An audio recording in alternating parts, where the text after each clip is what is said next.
Salut à tous, aujourd'hui on se retrouve pour parler de films d'horreur et de Halloween. Comme il n'y a pas grand chose dans les salles de cinéma et que tout le monde fait une vidéo nulle sur Halloween, on s'est dit pourquoi pas nous.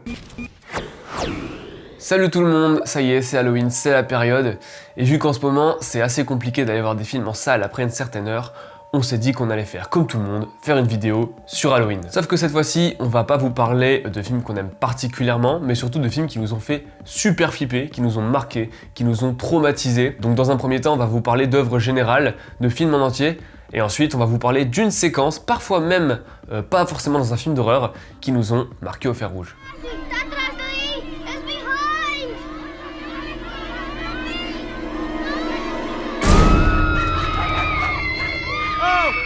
Quand Signe est sorti au cinéma fin 2002, je suis allé le voir 3 fois et à chaque fois j'ai été terrifié. C'est vraiment un film qui m'a profondément marqué et quand je rentrais après chaque séance dans ma campagne noire au milieu des champs et que je regardais le toit, les champs de maïs autour de chez moi, vraiment j'hésitais entre y aller avec une lampe torche et mourir sur place. C'est un film qui m'a vraiment marqué à tel point qu'aujourd'hui je le connais par cœur et que la musique de James Newton Howard, les bruitages ou certaines scènes évidemment, me donne encore des frissons rien que d'y penser. Pour moi, Signe, c'est le meilleur film de Shyamalan. C'est celui où il exploite le mieux ses thématiques de prédilection, ses obsessions, c'est-à-dire notamment la famille, la foi dans le sens le plus large et les liens magiques entre les gens. Mais c'est aussi pour moi un monument du cinéma d'horreur, un film d'une précision et d'une maîtrise que je trouve affolante. Dans ce film, chaque scène, chaque plan, chaque dialogue a un sens et c'est comme un gigantesque puzzle que Shyamalan assemble jusqu'à révéler le sens à la fin du film. J'ai beau l'avoir vu 20, 30 ou 40 fois et le connaître vraiment par cœur à ce stade-là, je suis à chaque nouveau visionnage encore un peu plus impressionné par la maîtrise discrète du film dans la narration, l'interprétation et les cadrages. Je trouve que Shyamalan il a un sens du timing horrifique qui est vraiment génial, comme notamment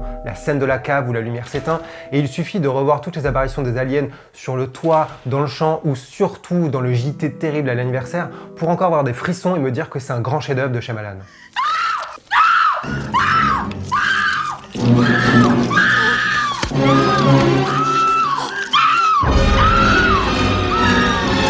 Pour le coup, La Mouche, c'est vraiment un traumatisme d'enfance. J'avais une dizaine d'années et j'avais enfin le droit de regarder des films dits d'épouvante, sélectionnés par une autorité parentale a priori bienveillante. Et j'ai dû faire une grosse connerie ces jours-là, puisqu'entre le sixième sens et les Dents de la Mer, on m'a proposé ma première rencontre inconsciente avec l'ami David Cronenberg. Et finalement aujourd'hui, avec son revirement de carrière et sa légitimité qui était durement acquise dans les milieux de la critique et hollywoodien, on revient toujours sur ces obsessions thématiques qui sont totalement évidentes, surtout dans La Mouche d'ailleurs, où la nouvelle chair est montrée de façon littérale. Cronenberg, c'est d'abord une auteure incroyablement viscérale. Alors il y a la scène du singe au début, les moments vraiment crades où il se décompose en enlevant lui-même les morceaux en trop, ou même la fameuse séquence de l'accouchement dans le cauchemar, où d'ailleurs le réalisateur apparaît comme le mec qui met à bas une abomination. Quel sadique. Bref, c'est des véritables sommets d'horreur. Mais le pire, c'est vraiment le dernier acte et le climax que je spoilerai pas pour les âmes innocentes, c'est un double cauchemar, d'un point de vue du monstre et de celui de ses victimes. Ce qui amène un degré de tragédie dans l'horreur qui en fait vraiment un truc tout simplement atroce pour le gosse flippé que j'étais et l'adulte flippé que je suis. C'est vraiment ce choix dans le traitement du destin de Brundle, de l'humaniser à la dernière seconde, qui marque au fer rouge comme seul Cronenberg sait le faire. Et bon, rester exempt de tout jumpscare, etc. Mais c'est totalement cruel. Et les effets spéciaux de Chris Wallace, ils sont juste insurpassables.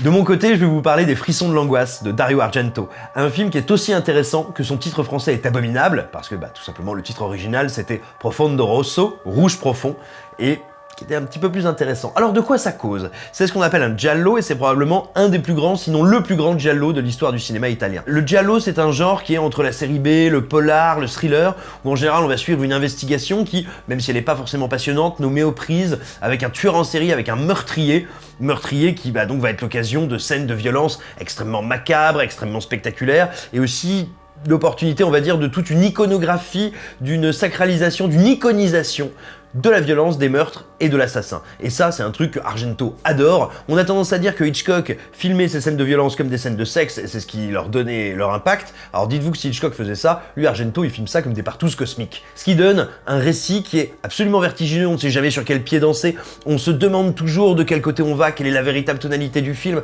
est-ce que c'est grandiose, est-ce que c'est baroque, est-ce que c'est fou, est-ce que c'est juste tout simplement visuellement splendide? Eh bien, c'est tout cela à la fois, et en plus, il faut le voir parce que c'est un des sommets de la carrière d'Argento, juste après qu'il ait réalisé ses premiers thrillers, et avant qu'il n'aille du côté du pur fantastique, avec notamment Suspiria ou Inferno. Et donc là, il est en pleine possession de ses moyens, il est au confluent de plein d'influences, et il nous emmène dans une espèce d'enquête absolument fascinante, qui fait notamment écho à d'autres grands films des années 70, à savoir Blow Up et Blow Out.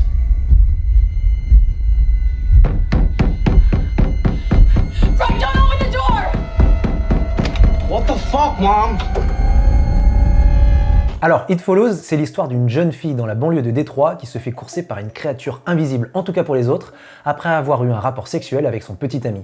Et le seul moyen de se sauver de cette créature étrange qui la poursuit sans relâche, c'est de la refiler à quelqu'un d'autre. It Follows, c'est le deuxième film de David Robert Mitchell, que vous connaissez peut-être pour Under the Silver Lake récemment, et ce qui en a fait pour moi un véritable cauchemar, c'est la facilité avec laquelle il rend un concept extrêmement simple, tout bonnement terrifiant. Alors certes, il y a quelques jumpscares bien sentis dans It Follows, mais ça joue surtout sur une idée qu'une menace indicible et diabolique peut surgir à chaque instant à l'écran, empêchant donc tout répit au personnage et donc à nous en tant que spectateurs. Du coup, à travers chaque plan, on scrute tous les détails et on en devient même paranoïaque, craignant de voir apparaître au loin une silhouette anormale et menaçante. Le style arty, très calme, posé de David Robert Mitchell est d'ailleurs un moyen efficace de décupler notre angoisse quand la créature apparaît, au loin, et de complètement nous terrifier quand elle finit par s'approcher de trop près. L'utilisation magistrale de la musique est d'ailleurs une source folle de terreur, venant amplifier la monstruosité à l'image. Et puis à côté de ça, It Follows c'est aussi une métaphore du sida et des maladies sexuellement transmissibles en général. Un film qui traite également des angoisses de l'adolescence, le suicide, la drogue par exemple. Et puis c'est surtout un bel hommage à tout un pan de l'horreur entre Carrie, l'étrange créature du lac noir, ça de Stephen King et puis tout John Carpenter. Bref, c'est à voir et plutôt 2 fois qu'une.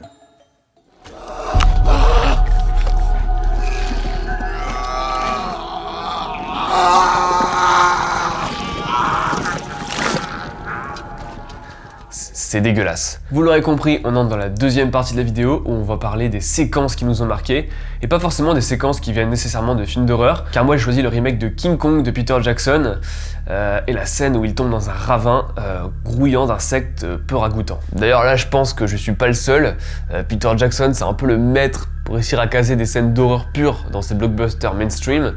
Il avait fait le coup avec Le Seigneur des Anneaux par exemple, et la scène des morts ou la scène des marées, mais c'est vraiment dans son remake de King Kong qu'il est allé le plus loin, au point qu'on se demande comment Universal a laissé passer ça.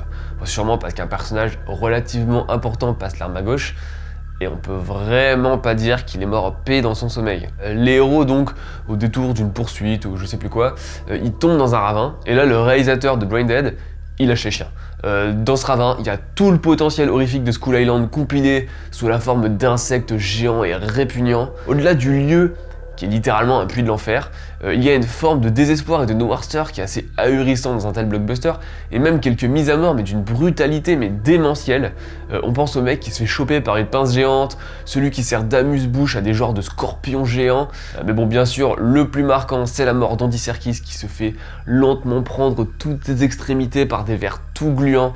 Jackson a vraiment le don de créer des images iconiques, et quand il y mêle de l'horreur pure comme ça, il y a de quoi traumatiser une génération.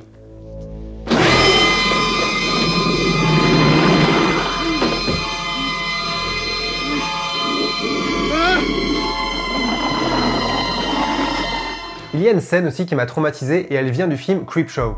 Ce film à sketch, sorti en 1982, est un peu un fantasme pour les amateurs de cinéma de genre, puisque c'est réalisé par George Romero, le cinéaste culte de Zombie et La Nuit des Morts Vivants, et qu'il a collaboré pour le scénario avec Stephen King, le grand maître de l'horreur. Comme dans tout film à sketch, il y a à boire et à manger, et moi il y a une histoire qui m'a vraiment traumatisé à vie, c'est celle qui s'appelle La Caisse ou The Crate. Elle tourne autour d'une grosse boîte qui a été oubliée sous les escaliers d'une université et qui date d'une vieille expédition en Arctique. Un jour, des gens la trouvent et décident de l'ouvrir, sans se douter qu'à l'intérieur il y a une bestiole terrible qui attend patiemment pour bouffer depuis 150 ans. Cette créature des enfers, c'est un peu comme un gros singe, avec les dents de Ça, le clown diabolique de Stephen King, et c'est sa première apparition dans La Caisse qui m'a marqué. D'un seul coup, la lumière vire au rouge sans aucune raison sauf le kitsch, la musique stridente apparaît, on a des plans sur les acteurs qui sont pétrifiés, on a les images de cette bestiole, ses yeux et un plan très rapide sur lui, bref c'est ridicule à souhait, mais moi à l'époque franchement j'ai trouvé ça assez terrifiant, cette idée d'un gros gremlins qui attendait qu'une chose, c'était bouffer quelqu'un et surtout l'avaler en entier, parce que c'est ce qu'il fait.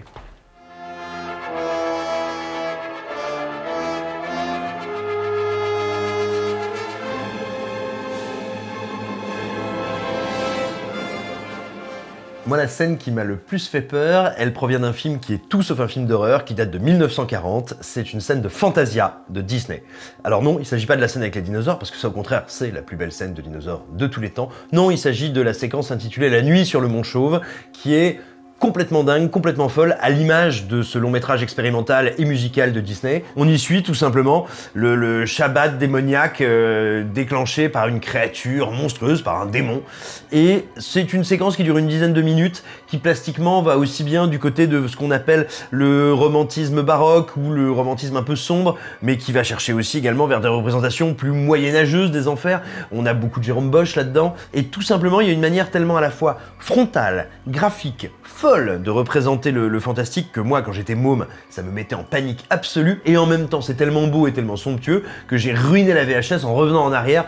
Dès que je terminais de le regarder, planqué derrière le canapé, il fallait que je le remette parce que j'étais absolument fasciné par ces images et notamment par la deuxième partie du Sabbat des sorcières qui se transforme en un truc extrêmement sensuel, ce qui est très surprenant quand vous êtes gamin, parce que quand vous êtes gamin, on va dire les monstres c'est des monstres et les trucs un peu plus aguichants, bah, c'est un peu plus aguichant mais c'est rarement un mélange des deux. Et je sais que pour un enfant, c'était vraiment une expérience de la terreur et du grandiose. Donc voilà, si vous avez des enfants, vous voulez les traumatiser un peu mais pas trop, leur stimuler l'imagination, mettez-leur La nuit sur le Mont Chauve un dimanche matin.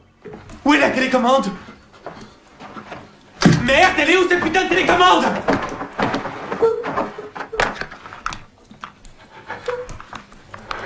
Alors moi, une des scènes qui m'a le plus traumatisé, c'est dans Funny Games, la scène du rembobinage. Alors Funny Games, c'est l'histoire d'une famille qui vient passer ses vacances au bord d'un lac dans sa maison de campagne, sauf que lorsqu'ils reçoivent la visite de deux jeunes hommes, les vacances, elles vont se transformer en pur cauchemar. Le film de Michael Haneke est sans aucun doute un des longs métrages qui m'a le plus marqué et que j'ai trouvé insoutenable de bout en bout. À travers sa brutalité extrême, son vice ou sa froideur esthétique, le film fait tout pour nous plonger dans un univers où la violence est polie, dissimulée sous un calme glaçant, en comprenant qu'au fur et à mesure du film que la famille ne pourra pas réchapper à la violence et à la perversion du duo de méchants, et le pessimisme progressif vient exploser en plein visage lors de la scène du rembobinage. Alors que la mère de famille réussit à tuer un des deux tortionnaires, l'autre prend la télécommande et rembobine tout simplement la séquence qu'on vient de voir, juste avant que la mère réussisse à s'emparer du fusil pour anticiper son acte. Ce passage qui arrive quasiment à la fin du film m'a complètement achevé, tant il vient annihiler tous les espoirs d'un côté des personnages et aussi les rares que je pouvais conserver en tant que spectateur pour eux. Mais ce qui m'a encore plus traumatisé au fond de moi, c'est de comprendre à quel point la perversion du duo était finalement aussi la mienne, à rester devant mon écran pour voir les châtiments subis par une famille qui n'a rien demandé. Alors même que l'anti-héros m'avait aussi interpellé à plusieurs reprises tout au long du film, et me faisant donc complice de ces atrocités. Un jeu pervers entre les personnages, mais aussi Haneke et le spectateur, donc, qui amène à une réflexion à la fois fascinante sur la représentation de la violence dans l'art, et surtout sur ce que chacun d'entre nous vient y chercher. Pour moi ici, c'était une expérience inoubliable, même si traumatisante. Et voilà, c'était encore un Halloween passé avec vous, et surtout avec vos mamans, hein Birgit. On espère que ça vous a plu, que ça vous aura donné envie de voir aussi nos vidéos des années précédentes où on vous parlait déjà de classiques ou de surprises ou de petites pépites mystérieuses du cinéma d'horreur, du fantastique et du surnaturel. D'ici là, abonnez-vous, tapez sur la cloche, likez cette vidéo, dites-nous tout le bien ou tout le mal que vous en pensez. Nous on vous embrasse et on vous souhaite de jolis frissons en cette fin d'année.